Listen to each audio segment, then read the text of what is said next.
I have relatives that I mean educated relatives. Vanokuza, yes, vanema masters, vanema PhD, vanema degree. Anokuza ndongoda kungokwira ndege ndoya Britain nyangwe kuzoshanda mugarden mako fidzo ndoshanda mugarden mako. It's a lie. It's a lie. And panguva iyoyo vanozvibhelievha zvavari, they believe their own lies. 2 days achisvika panapa akaona kuti hausi kumupa mari, unomupa $2 yakati ndoda, iye akandoda kushandira mahara. Ndikava ikoko ndongozogara newe mahara. 2 days achigara mahara. Uchimuti indanopika mwana wangu kuuyu, indanopika mwana wangu kuuyu, indanopika mwana wangu kuuyu, indanopika mwana wangu kuuyu. That same person ye unonzwa kupopotera murundita slave, murundita akangana kuti contract yakauya kuuya kwakaita mhiri kwamakungwa akanyatsouya taura kuti ndoda kungokwira ndege. So tinozviziva izvozvo esindebeleni vati uyamuniki sandla sefuni ngalo yonke. We know that, but that's where we need to change. Wakanga wauya iwewe uine contract, unyazozati wayazobetsera vana, kune mwana 1 vari kuno vachona sometimes vanobva kuti hatatowana munhu anoteerera mwana, ngatiite futi imwe nhumbu. Makamuunza kuti arere mwana 1. So we are hoping kuti panorera mwana 1, mwana wacho achikura iyo bva muvha wotanga kutsvaka basa. But imo vanopa makuti motorova mama-twins, hatipa mama-twins chatita IVF, tite ma-twins. Munhu uyu anga anika contract wakake kaaifunga kuti kana akauya akarera vana venyu anoti rererererere ozodi oita upenyu hwake. Ndo panikonenetsa ipapo maZimbabweans, ndo paanonetsa ipapo manje, ipapo pa letting go. And vakazonge vari vanhu vanogona kuita let go, iwe nyakuitwa let go unogona kuti vakandidzinga nasarirhedhi, kundidzinga pamba vari vakandionza kuUK, ndakatambura vanhu vaMwari, ndakatambura kundidzinga ndisina kana zvine two-way system. Saka ndopati kufanirwa kugadzirisa ipapo. Hama nyangwe iri hama munin'ina mwana wamai vako chaukamunza ukagara naye for longer than 2 months uine murume wako, is either muchakonana panyaya yekuti iye anosara ari pamba yaenda kubasa anga akukwira nomurume wangu, izvi ndo rimwe ruma number 1. Ruma number 2 anditira makuhwa azoudza murume, nokuti nyaya dzinopera. Imagine right now ndiri kuita live, denda ndine muramu wangu agere apa, ndine mukadzi, lese ndine mukadzi wangaenda kushift, pandigere nemuramu, dzinopera nyaya. Munoona madziro, mukaona TV, mukaona kupesa dzakuta kuti tichiri vaduku sisi vakamborara nembudzi, varara nembudzi. Mai pavanodzoka mangwana vachibva kubasa wana secret yavo yokuvata nembudzi yaburu yetaugwa. Ndakamunza kuUK akazondiputsira musha wangu, nyaya dzinenge dzapera. That's why uchiona kuti vanhu vanoita zvehair dressing vazhinji vacho vane makuhwa. It's not kuti vane makuhwa, but nyaya dzinopera. Ukaropa chinhu chiduku chirukwa mahairdresser musanditsamwira pa ndotaura chokwadi. Uchirukwa vakakurutwa masmall ones aya achiruka 1 kana kubuda kakadai, oruka 2 kana kubuda kakadai, oruka kechi3, ukaona musoro wozopera. Munonyewa mese, ukaona relationship yako ikasurvive hairdresser, hauchadivorce futi.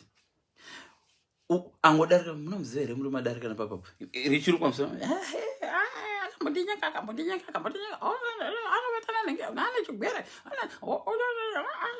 akamitisa ndinyanga inditevera kwese anogara achiuya pano pana mwasisi musoro. Ukaona musoro orukwa kusvika pahafu apa ugorukwa kwazvo, nyaya dzinopera. Vanhu takasikwa kuti nyaya dzipere. Mwari vakazviita noune kuti tivate. Dene nyaya dzasingaperi tasingavatizve. So we were created. Saka isusu tikazoita zvinhu zvokuti inoramba right now ndikaramba ndichitaura ndiri panapa, pandonopedza live ndenda kutaura weti yoga, because Mwari vakasika kuti zvatotaura zvipere. Vari talkative sesu tinogona kutaura for 4 hours, even 4 hours live, ikaita 4 hours nemunhu 1 inopesera isisina meaning. Izvezvi ndikaiprolonga ndogona 2 hours 3 hours, but ndikaiprolonga after 2 AM zvinopera. Nyangwe even vari kutukana. That's why ndikuudza kuti mukaita live, vanhu vanoitirana malive vachitukana vaya havakwanisi kuita hour vachitukana. Anotuka munhu for hour, anenge vatuki vakuru chavanogona kutuka munhu for an hour, but after an hour zvinopera zvokutuka. Unoona akudzokora zvimwe zvituko zvamboita pekutanga.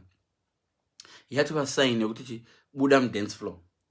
Makamboenda mumapati handiti, kana ukaenda kumapati uri a very good dancer, What do? Unosvika kuti kurunga magaro, woti kurunga, woti shake, woti shake booty, obva kurunza kubuda. Unofanirwa kubuda vanhu vasati vatanga ku. Handime makaita ziseko so. Good dancers anosvika kuti kurunga move, woti saka ivava vari kunze museko vanti yeah. But you need to get out of the circle irere. Chop. Vanhu vasati vadhiniwa mudance floor. Vese vanogarisa mudance floor vanopedzisira vakuti zvipiko we zvagoni dance. So wakasvika kati kurunga kati weave ubva wabuda. Umwe uyu uti dance chimwe chidobi apa uyu panenge achidance unenge uchifunga chimwe chokuzoita after. Circle parinopedza wodzokera uti dance even usina kudance ukasvika ngodai so uchidai body ukadai so ukadai maziziso kana mazizo sengango ukadai so dance floor ukadai obva wabuda vanhu vanokuuchirira. This is how we were created. Takacreatwa zvinhu zvitiperere kuti titange zvimwe. Zvino iwo kanosvika pamba pemunhu ukagarisa, kugara kwacho kunopera. That's why even marriage dzenyu idzi munogarisa, kana chiti munogarisa marriage, munogarisa muchiita same thing. Right now nyangwe ndichidana nemunhu ndikagara naye apa every day tichingogara ipo pana makusento mukatogara pana tichidanana tichingoita lula chingogara nemukadzi wangu chingoita lula chingogara nemukadzi chingoita lula tisingaendi out kana for a walk. Hailast marriage iyoyo, hailast. Vamwe munoiti boredom. That's not boredom. Zvinopera. That's why then kana uri married you need to change. Uchispice zvinhu, uchispice. Rimwe zuva umboyo ubuda akadai, rimwe zuva ubuda wakadai, rimwe zuva umbodai, rimwe zuva mumboenda kubeach, rimwe zuva mumboenda mugomo kunoona nhengeni, muchifamba nemunhu makabata nemaoko, rimwe zuva mumboona makuhwa mune muchiita as lovers. Kunyanya vana venyu chaicho vana baba miraitoni tikasiya zvinhu tinoona cho disappear. Things spice up. Something that you do on a routine daily basis hachilaste chinopesa chakufina. Nyangwe graft rako charo graft rinopesa rakubhoa. That's why chona vachichinja mashifti kuti vamwe vanhu vanoita shift na 7 till 10 chimbochinja imoita inonzi yemanheru 10 till 2 vamwe vachichinja chita ya 10 till 2 next week vanonga chita vakazviziva vakaita psychology dzedu dze-engineering psychology economics vanoziva kuti kuchinja mashifts kunobetsera. Kana uchishanda mumafactories, mabig factories vanoiswa zvimapakira zvemota chidai one anenge achiita this today mangwana anenge ashanda uko nekumasangweji kwati achishanda kunogadzirwa masangweji chaivo. Umwe anenge achisa ham nelettuce ombochinjwa iso kumatomatisi anotonhora anenge freezer. Umwe anenge achisa matomatisi wematomatisi ombochinjwa iso kuonion muchidero kuti vanhu vasafinikara. But imi munoda kuti wasvikira pamunhu wosvika kuti even mwana wako wakazvara anofanirwa kuti 21 angasiya 21 mwana anofanirwa kunge abva pamba pamai vake zvinofina. And ukaona wasvika 21 years usina kubva pamba pamai vako, mai vako havachatogoni ukabva vanotorwara mai vako. Saka ndokusaka hurumende yakaisa university inoita kukurumura. Zamu chairo okay, regantange pazamu because mozotifidzo no anza psychology. Zamu chairo zamu remwa raunoyamwa uri mwana mudiki dene vamwe lichingoyamwa nanhasi dene zvinyiboti mama ndoda vya Zimbabwe uzoyamwa dei papasina that art yokurumura yeye because zamu hauriregeki kuchana chechiri addicted kuzamu even ukachipa sadza nedovi chechingorida zamu harinaki zamu unguri mukaka wachakadojaira. Hanzi at 21 you can still be pamba. Yes, you can still be pamba at 21 but unofanirwa wanga wachinja zvaunoita pamba ipapo. At 21 unofanirwa wanga wakwanisa kuya wakabata sagare sugar, wakwanisa kuti mama musabhadhara magetsi ndabhadhara. Ukaona at 21 a lot of fun. At 21 they are still acting like they have 12. Kana ane birthday mom ndine birthday ndombiro mari ye birthday 21 years old. Yes, I was lucky because at 21 and that was a breadwinner. If I was in Zimbabwe at 21, I would have still been staying with my dad because that time mabasa inetsa. Even now mabasa runetsa. So Bariku Zimbabwe don't count here. It doesn't count. It won't count. But even Uruku Zimbabwe koko it outuma diri. At 21 unofanirwa kubuda wakadai so wodzoka kabata shiri kana uri kumareserva. shiri nerekeni. Kuuya kwabatiwa shiri, ndarova shiri, ndabata hanga. Kana usiri munhu anoshanda, mamwe munhu ndainda ndichinotengesa matomatisi, ndauya ne$5 because zvinozonetsa kusiya. Let me give you an example. Ndakambotyoka gumbo. I was a footballer. Yeah, ndaitotamba bhora. Ndakatyoka gumbo iri. Manesi anoziva zvandichataura. So ndatyoka gumbo iri, ndakanoiswa metal plate pamupimbira. Pimbira wangu ndegumbo rangu rakanaka zvokuti nemupimbira ndakaiswa simbi because rakatyoka kuti pa. So paunotyoka unorwadza zvokuti dhosa vanoenda vokuisa laughing gas. Laughing gas inoita kuti useke. Pain yacho unochigwadzwa but unochiseka. I-oxygen amene yaka laughing gas and inonzi oxide whatever andichazi inonzi chiya ini zvebiology handizvi zvema-chemicals handizvi but chandongozanjo inonzi laughing gas. So unochigwadzwa but unochiseka, then ambulance yekutore inokuisa muchipatara kauchiita operation, hip replacement, anything chaunenge waitwa voisa kana morphine. Zvino morphine, let me tell you, morphine iyo yaya madrugs ari mustreet iwaya yamunoti cocaine inenge iri morphine. Morphine morphine inongori pure, inodori drug riri pure than riri kutogwa mumastreet, iri worse than musombodia. But zvavanoita ndezvokuti vanoziva kuti rinobetsera mbanje chacho inorapa, but ukaizoipiwa iwe ukatanga kuimwa uri kumba kwainokupengesa. So morphine yaya it's a dangerous drug, addictive. So pana ndakakuvara soka vaiti vakakupa morphine gumbo arigwadza, but painenge yakupera mumbiri, wainzwa kugwadziwa wati woridza chibhera, vaya vanenge vachiziva kuti no, uyu wemorphine taakuzomuchinja from morphine taakuzomupa dihydrocodone, kana kuti ainzi dihydrocodone achazi rainzi chipirizi rachona. I still remember it was 2004 pandakatyoka. So kukumuvha kubva kumorphine kuenda dihydrocodone kunogwadza, unoita sengo chavarova manesi. Ndaita hasha inde ichida morphine because morphine yaingoti uchidoiswa wodoinzwa mumbiri. Saka madoctors anenge achiziva tikamurega mufano aya tikamupa morphine anobva aita addicted. Hanzi inonzi codeine, yainzi dihydrocodone era ndichazivi zvangu but ndozati yainzi codeine. So because inenge hydrogen something yainzi dihydrocodone. So I don't remember. What I'm trying to say ndezvakuti chimwe nechimwe chinhu chinoda kurumugwa pauri. So wakanga wasvikira kumba kwomunhu kuUK, todzoka topic yedu. Wasvikira kumba kwomunhu kuUK, munhu iye anofanirwa kuziva time yekukurumura. Newe unofanirwa kunzwa kuti wakuda kurumugwa. It's very very difficult. It's very very difficult kuti iwe unyakusvika uzive nguva yekurumurwa. Munhu anoyamwa zaamuka haazive nguva yekurumurwa. Ukamurumura early anogona complaina, ukamurumura too late anokutsamwa futi. Vanoziva ndimai. But problem yatinayo vamwe vanhu vari kutibetsera kuenda pamhiri manje, kuuya mhiri kwemakungano kuenda kuSouth Africa, havana nguva yekuti rumura, havazive kurumura munhu waunza. Vanoda kuti munhu uya waunza vakaramba vachimudza 9 PM dzoka pamba. Handidi munhu anofamba usiku uri iye ari murume mukuru. Dzidzai kurumura vanhu vamunenge vabetsera kuenda mhiri kwamakungwa, varumurei, vabve muchiri kuwirirana. Zvazvokuti vamwe venyu vakakunzai kuUK vanotonyara kana kukumbira 1000 because makatozobva makuvenga manje. Uchingonzi pamari yangu rundi over 400 oibvisa, muri kundi over 300 because mari yacho ikapera unenge unotsvagirwa zvimwe. Panapa uri kugara, heating yakwira, malights ako fidzo, uri kuita malights ako, uchiita malive ako ari kudya magetsi, saka iwe bhadhara magetsi 250. Pawakazoenda kuZimbabwe wakazodai ende ukatanga kudevelopa kuvakunda vanokwidza rent. Unogona pesera kubhadhara rent inoratidza the whole house inenge iri 560 uchisvika haikwire, but iwe vanotanga vachikuti bhadhara mahara. Paunotanga kuti kutange kamubasa kake paweekend kuti vana zvavanenge vari paweekend vaenda kwababa wavo ndombira kupota ndichienda kushift. Uchienda kushift onzwanzi zvawakutanga shift cha 1 mari tinouya pota chibhadhara magetsi.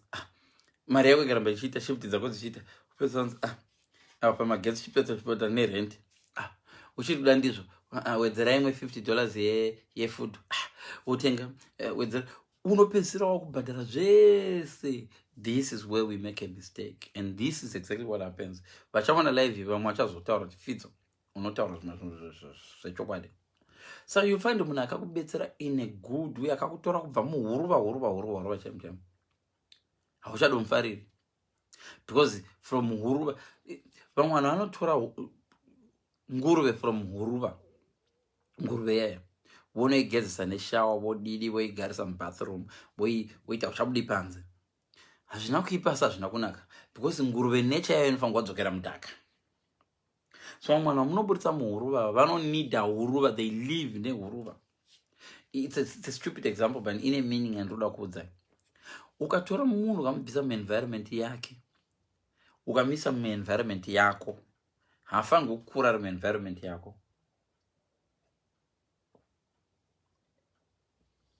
As we grow, we need to come out. We need to live. Iwe chikamba mwana kana ari mudumbu mukamu, as he grows anofanirwa kuzvagwa. 9 months dzikakwana asina kubuda mwana yeye, zvaroipa. Vanoda kuoperate because chikaramba chizokura chikaita, imagine dai ndiri mudumbu mamai vangu right now, dai vakadofa kudhara. I had to come out 9 months, and ndaitofanirwa kutobuda pa 9 months nezimusoro. Honai makuru akaita zimusoro vaizosvika patime yekuti adzwa ndizvara. Ndo zvakaita munhu wari kuunza kuUK, munhu wari kuunza mhiri kwamakungwa. Ziva kuti une 9 months ari mudumbu. Mumba mako mutorese mudumbu. Rega kunyanya kumuchengeta for too long. Mwana wangu, yes, we know that. Mupe ka responsibility. Even ari mwana wako, handisi kuti mudzinge. Rather than kumudzinga, mupe freedom yekunotsvaka basa. Anozonyengwa, mupe freedom yekuziya. Ukafa iwe wakamupfigira, vana vese vazhinji vamunenge makapfigira ava, makavapfigira mudzimba. Musi wamunofa, vanenge vari blind, so hatomboziti ukabuda wakadai anongosvika chinonhumburiso. Vana vese vamuri kuchengeta makapfigira ndo vanokurumidza kubata nhumbu. Vana vakakurumidza kuexposwa kuzvinhu zvekunze, havabatwe nhumbu, havamitiswa vari mateenager. Vedu vatinopfigira mudzimba pavanobuda, musi wanobuda ukamurambidza kubuda, musi wanozobuda anonoita zvese in one day. Zvino mwana anobuda every time, anobuda mbokurugwa bhurugu, wodzokera, okurugwa bhurugu anachapinda, ambonzi ndesa musoro, adzoka. Zvino wenyu uyu wamunorambidza uyu, musi wanobuda anobva akurugwa bhurugu, kupfedzwa musoro zvese nokudendedzwa nekudzidziswa kuidya anodzoka ne1 day experience, anenge aita zvinhu zvevanhu 50. Ndinozama kuti kudii? Ndinozama kuti it's good to protect vanhu, but if they are growing, kana nhumbu yako ichikura ichisvika ku9 months, be ready kuzvara. So munhu waunza kuUK uyu, imba yauri kugara iyi, ndikaunza sister yangu, ndine hama dzangu zvoda kuuya, ndinotozviziya. There is a very big temptation kuti havasi kubhadhara rent, panopamba pari free, but zvinonetsa pamberi apo. Inozosvika time manje yekuti arodawo kunza boyfriend. Handiwo uri sisi wakaroorwa nemurume wako, muri kurambidza hanzvadzi yako yakauya kuzogara newe, handiti uri kuirambidza munun'una wako wakauya kuzogara newe, uri kumurambidza kuti achinogara ega, handiti. Asi mune murume wani wako yeye, bhiro wako nekuchimuudza ndoda kumbobatwa, iwe uri mubude pana kusara nevana. So iwe shift, murume anoita night shift, iwe uri kuita day shift. Saka pane time yavanodongosara vari 2. Zvikazomuvava zvikamuvava, but sisi vakandipfigira muno, ndoiwanepi vakagara beya vari kukona uko, bamnini akandihurira nemurume wangu, ndimi munenge mazvicreator. Akauya akara, ndakamuudza kuUK akarara nemurume wangu. No, wakanonoka kureleasa munhu. So even mumarelationships edu guys, ukaona uine chimwe chinhu chawangoramba chidzokorora continuously, chisingade kurumurwa, wadova pedo kuzoita fed up nacho, uri kuti kudii Fidzo? Ndiri kutaura kuti even bonde chairo ukaona rongoramba richingoitwa day after day after day same way, raapedo kuzofina bonde iroro. Saka kuti tisete bonde nevakadzi, bonde ngariitwe more than 20 times, but risangoitwa the same way. Vamwe venyu mukadzi atopera bvudzi kugotsuko nekuti munongoita same position, same kunongoita senga ari pamuchinjikwa kuti 2 seconds abuda, 2 seconds abuda. Vamwe venyu makatora mukadzi ari healthy kumusha ari chichi ari kuzama kuita faithful, hamuchamupi bonde. Dzimwe dzenguva ipa pamukadzi ane mafeelings ivo, iwo ringoti ndakatongomuunza kuno Britain ndongogara naye apa, wadwa ne2 unoita kana zvako 2 weeks usinomborara naye. Yes, mwana wavanhu ari faithful, but ukanonoka kumurumura pabonde ipapo ufaithful hwake huchapera. Vamwe venyu muri kurova, uchirova chichichi hakuenderi maporisa, urumurova, pane paachazoita fed up okudanira polisi. Saka zvinhu zvese zvine kurumurana mukati. Hanzi munhu wenyama ngaazvibate pere kuita lusi senjeni yechingwa. Mufudzi, munhu anogona kuzvibata. Mufudzi, ukandigarisa inini pane nzungu ndisingadzide, asi uchingogara wakandirambidza musavhura gaba iri. Ita nevana vako, ita something gaba raundi, musavhura gaba iri vana vangu, musavhura gaba iri. Rikazoramba riri panzvimbo iyoyo uchiti risavhugwa, uchaona rakavhugwa. Kana wati risavhugwa ribvise, unoisa kubedroom kwavasingasvike. Rikazoramba riri ipapo vachiti ndakavaudza twasarivhura, ndoda tigare ipapo, tovanozwana vana vavhura zvinhu zvakapoya. Because mitemo haidi kuitwa unorumura. Waunza munhu kuUK, muratidze nzira yawakafambawo nayo, uchimupawo makuru, uchimudza ndakauya kuno ndikabandika, ndakazorwadziwa, ndakazodii zvandu, kana kumuteereresa live yangu iyi, obva aziva kuti okay, miri kwamakungwa kwakadai. So kana akanzi auya azorera mwana, zveshuwa ngaauya azorera mwana.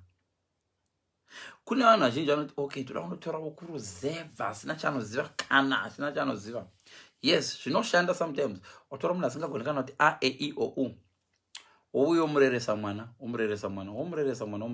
mwana usvikopedzera 18 years, because you are now so addicted to have that person at your house. Vamwe venyu munoda kuita utsinyo kumudipotesa kuti adzokere, kana kuti munopedzera makuti ndotozvara umwe kuti arere futi. Kana akurererawo mwana as a reward, chimuendesawo kucollege.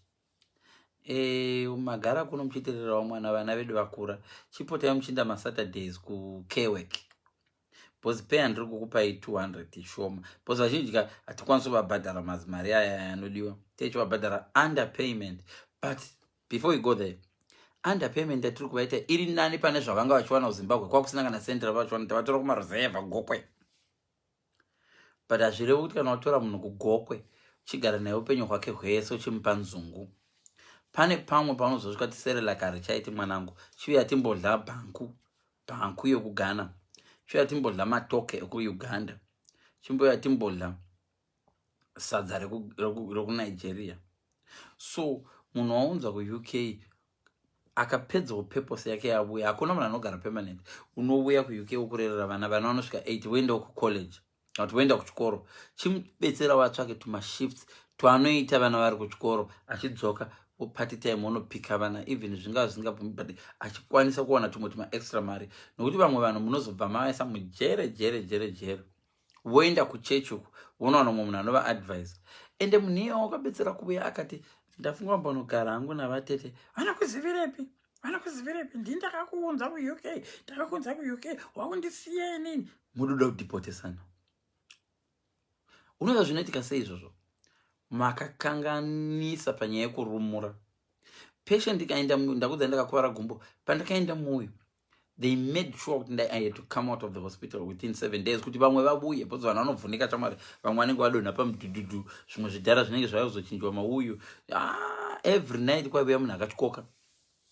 Indaidosekwa chinzi unotyoka uchitamba bhora iwe usiri professional. Hai, mhosva yako. Panotine vanhu vadoita accident nebhazi vadii. So what I'm trying to say ndezvokuti unofanirwa kurumurwa uchienda to another stage. Ende iye munhu unenge wabetseraka akauya ukamurumura akaenda kanogara ega, guess what? Imwe hama yako yechi4 inoda kuuya yakuzokwanisa kusvikira kwaari. Hatizvifunge izvozvo. Right. So ndovunga ndapedza live. Ndapedza live yeyo zvokuuya kuUK. Ino stress, but unongona vanhu vakangondistress vakatarisa so, because inonyanya kubata zviri kuitika mulife. inonyanya kubata zviri kuitika mulife mevanhu iri painful. Nokuti dzimwe nguva umwe munhu ari kuwacha pana runyatsona pano pendafanirwa kunge takarumurwa. Yes, kutonolodya mune imwe room youmwe munhu akuchibhadhara 50 pounds kana chichi per week zvinotobetsera for your relationship. Kune vanhu vakaunza vanin'ina vavo vasingachataudzani nevanin'ina vavo nenhau iyoyi. Nokuti dzimwe dzenguva anoti akagara uzodiscover Patricia ari kupiwa $40 but uyo umwe ari kuvapa 500. But sisi vangu muri kundipa mari shoma, muri kundipa mari hondo yadotanga. So ngatidzidzei kurumurana. But ndisandaenda kana wabva kumba iwewe wanyatsoudziwa kuti uri kuyazondirerera vana, haunide kurumurwa. Kurumurwa kwako kukura kwevana. Ndo patinonetsa futi maZimbabweans. MaZimbabweans tinochinja goalposts zvisina kana tsarukano. Vazhinji venyu vari kumusha right now muri kudanana nevanhu vamusingade, and you know that. Well, vamwe vacho muri kuvada for now, but mukuvada kwacho muri kuda kukwira ndege ndo iri momo. Ukadana nemunhu ari kumusha, let me tell you zvandakadiscover, no disrespect. Ukadana nemunhu ari kumusha kana kuti ari kuSouth Africa, relationship yako ikaita 2 months asati atanga kuti ndava nestress inini, ende ukanzwa kuti ndava nestress ukangoipeswa stress yachona Western Union, uzanzwa ndicela 500, ndicela 500, ndicela 500 rand, ndicela 500 rand, ndicela 500, ndozokudzorera. This I'm not picking on anybody, I'm just telling you zvinoitika. So vamwe vacho vanokurumidzisa, vamwe vacho vanotora time, vamwe vacho vanononoka kuti relationship imbobuilda vaite senge vasina kukudira izvozvo. But iwewe semunhu ari kuhumiri ukazungaira unenge wakadirwa izvozvo chete. Shamari, the same reason why vanhu vari kuUK vasingakunyengika is the same reason why vanhu vari kuAfrica vanogona kusangokudirawo izvozvo. Iwe chirega kuti ukaona uchidiwa nevanhu vari kuAfrica wofunga kuti waQueen Latifah, katofunga kuti wakabatana zvisingati mazama akaenda akaona. No, pane pound apa. Usakanga kana uri kumhirwa makungwa especially Britain, usafa waka underestimate nyaya yekuti kune pound. Nyango kanyenga munhu akanaka sei kuAfrica, yes, zvafanira nini right now. Ndogona kunyenga mwesisi akanaka kuAfrica. Ndinogona zvikamfota vandida because ndiri handsome. Inzwa kafidzo, hausiwe wega uri handsome. KuAfrica variko vanhu vari handsome kutokukunda. Vantu vari tomuda futi, pamwe vari kudovata navo futi. Don't ever be tempted kufunga kuti ndiwe wakapenga wazodiwa nemunhu ari kuAfrica because ndiwe wakanaka. Because kunaka una, that's why uchitoshaya mukomana kupi muUK. Ndione character, huna character, that's why uchitoshaya mukomana kuUK. Wakuda unoshipa uko ari kumusha uko. Kumusha uko iwe unofunga kuti uri kushipa because you're top. No. Kumusha pane something chiri hidden. Pava ne meal ticket. Never ever underestimate the meal ticket. Unonzo vanhu vakawanda vari kuAfrica vanokudza kuti ndina basa neBritain mani iwe. Unofunga kuti Britain we are okay kuno. You are okay. Handirambi. But well, debate for another day. Iye ndakadai so kune kumwe wandotozi meal ticket. Urukunzwa?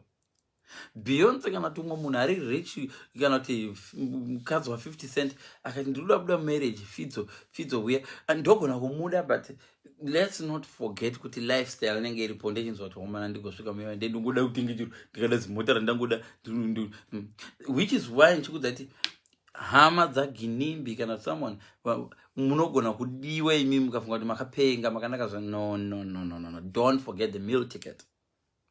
Never ever underestimate the meal ticket. Iwe kana uri famous uchita malive afidza unogona kudiwa nevakadzi ka. Don't forget the meal ticket. Pamwe meal ticket yevanhu vanongoda that popularity that you seem to have. Plus vamwe vanenge vachingoti Denda angogara naye Fidzo. Because right now vachingota malive mwana vachingoti Fidzo malive chete achingomuka oita malive achidla maragiri achingoita malive akakwira ndege Fidzo atokwira ndege totokwira ndege toenda Plumtree totokwira ndege toenda kuChegutu tibva kuno kuLondon. So don't underestimate that. Yes, anogona kunge asingakudire izvozvo, but don't rule that out. Apa ndakutaura wisdom manje. Inzwa kashamwari. Yes, munhu wako ane zvinhu zvake ane zvese. Kusei mwana wemupfumi achinditengerawo bhiya iye ari mwana wemupfumi. Iye anogona kupinda kuti kusei iwe uchikumbira sitonyeni kwandiri idzo hama dzako dzine sitonyeni dzaunogara nadzo pamba. Anenge akupindura zvikore because iwe unoti ndo zvakasvika kufanana nazvozvo. The fact that ane good job izvo anogona kunyebera munhu handine good job rangu ina ndabasa nokuenda kuUK handirambe. But iwe kana uri mhiri usafa wafunga kuti ndakapenga ndazomuwanana. This is why you end up getting disappointed because vanhu vese vamunoda kushipa apa vamunoda kushipa. First of all uchidanana neni uri South Africa ndiri kuno mambocheka